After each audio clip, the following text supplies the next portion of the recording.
Spending drug money as fast as it is earned, drug lords always surprise us with their lives and the things they have done and are doing. We have listed some crazy cases that drug lords have done that you probably haven't heard about. Pablo Escobar built his zoo. Pablo Escobar utilized a portion of his fortune as a successful drug lord to surround himself with exotic creatures of various stripes, colors, and sizes. Among the animals he gathered was a small herd of hippos. Except for the hippos, Escobar's menagerie was confiscated and distributed to zoos around the world after he was killed in a gun battle in 1993. He housed 1,200 exotic creatures around the world, including elephants, ostriches, zebras, camels, giraffes, and hippopotamuses at his private ranch, Hacienda Nápoles, in the heart of Colombia. The animals were transported into the country aboard Escobar's narcotics flights in 1991. They were abandoned to fend for themselves. Colombia, as it turns out, has a perfect climate for hippos, and they've been reproducing regularly. At least 12 have escaped and are thriving in the Colombian jungle. Manuel Noriega took over a country. Before being prosecuted on drug trafficking charges in 1988, Manuel Noriega was many things: dictator, CIA collaborator, and most importantly, a drug runner.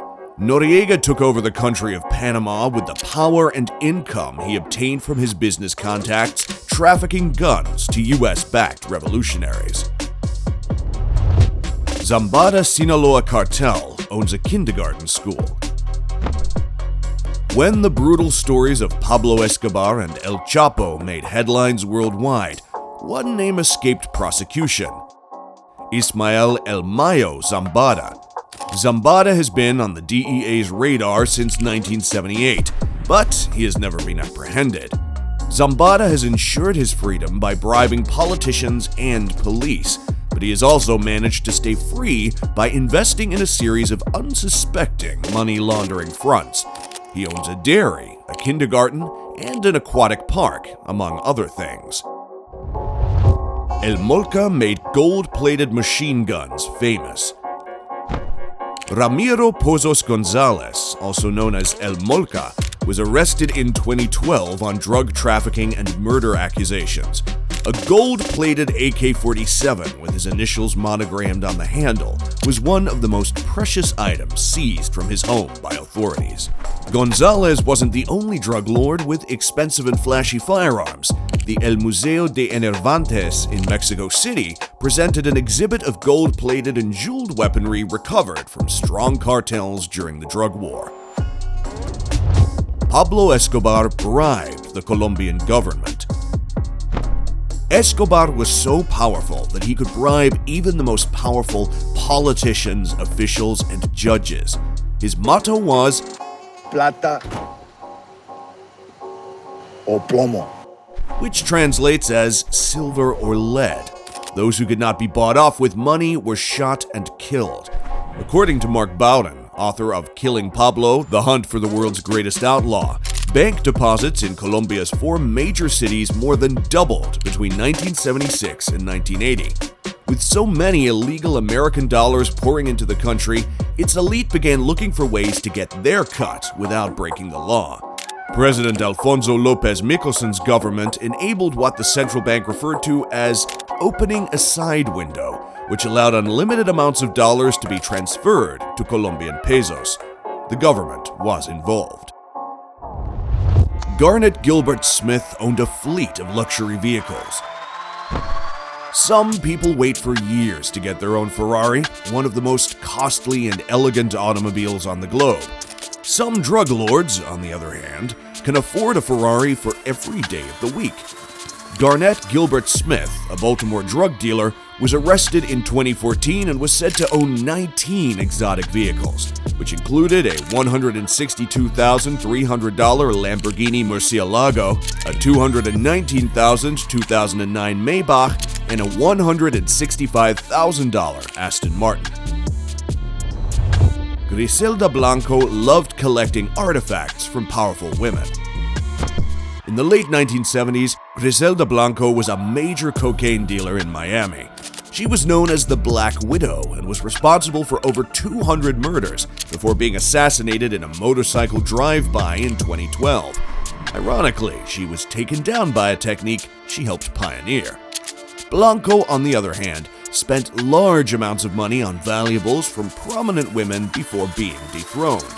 Blanco's prized possessions included Eva Perón's pearls and a tea set once used by the Queen of England, according to the New York Post. Amado Carrillo Fuentes owned 22 private jets. Because he owned so many planes, Amado Carrillo Fuentes earned the moniker El Señor de los Cielos, or the Lord of the Skies. The Mexican drug cartel used its fleet to transport drugs worldwide. Before his death in 1997, he was regarded as one of the world's wealthiest criminals, with a net worth of $25 billion. Pablo Escobar owned 2 submarines. The lengths to which Pablo Escobar went for his business is out of this world. Escobar's business was so large and scrutinized that he purchased 2 submarines to transport cocaine into the United States, in addition to planes, helicopters, cars, trucks, and boats. Escobar smuggled up to 15 tons of cocaine per day at the height of the drug trade. Pablo Escobar stole tombstones to make his first fortune. For Escobar, business always came first, and he lived by that rule from the start. He was born on December 1st, 1949 in Rio Negro, Colombia, and raised in nearby Medellin during the La Violencia era. Marked by political unrest and poverty, Escobar desired a different life for himself. One of his first illegal ventures was robbing tombstones from local cemeteries, sanding down the names and selling them to Panamanian smugglers. Escobar stated unequivocally that he would be a millionaire by 22. In the early 1970s, Escobar had established a versatile criminal career as a thief and bodyguard. However, like many other up-and-coming drug lords, he aspired to be a cartel leader, and much bloodshed was required to get him there. We are at the end of this video, and I hope you enjoyed it. Crazy people begin crazy things, and with this video, that is evident. I will keep updating more videos like this. Stay tuned for more. Thank you, and I love you all.